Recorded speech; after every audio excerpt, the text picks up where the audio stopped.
काही माहिती दिली नाही. ते काल कुठे गेले ते आम्ही 2 वेळेस फोन लावला, त्यांनी फोन उचलला नाही.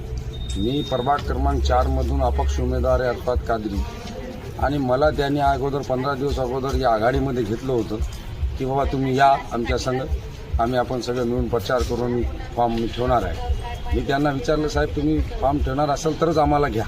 10 वेळेस विचारून कार्यकर्त्यासंग त्यांनी म्हणलं की नाही तुम्ही याच, आम्ही घ्यायलो तुम्हाला. आणि त्यानं घेऊन जे उद्या काय जे घडामोडी झाली ते नागपूरला गेलते कुठं गेलते त्याचा आम्हाला काही माहिती नव्हती.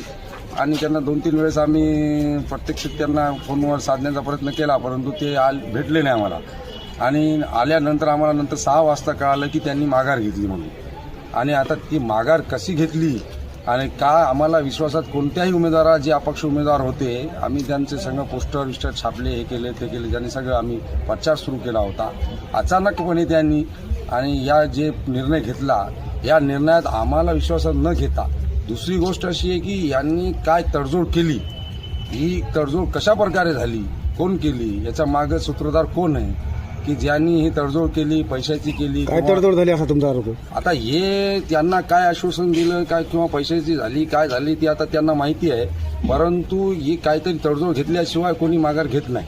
एवढं सगळं प्रचार चालू असताना आता निवडणुकीचा समजा आता वेळ जवळपास आलेली असताना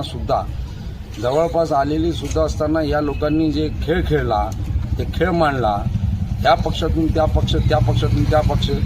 भविष्यात वसमतमध्ये असा माणूस जे आहे, या माणसानं एक गद्दार आणि लबाड माणूस आहे. या माणसानं पळपुट्या माणूस आहे की या माणसानं जे इकून तिकून पळायलं आणि सोबत जे आघाडीचे जे उमेदवार त्यांनी तयार केले होते यांचा विश्वासघात केला.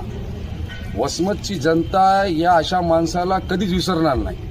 कारण जो माणूस एवढी लबाडीनं काम करतो की आम्हाला सोबत घेऊन आम्हाला विश्वासात न घेता आघाडी करताना आम्हाला प्रत्येक त्यानं आम्ही दाखवलं की असं करू तसं करू, तुमची सीट निघालेली आहे, आपण या प्रकाराने काम करू त्या प्रकाराने काम करू.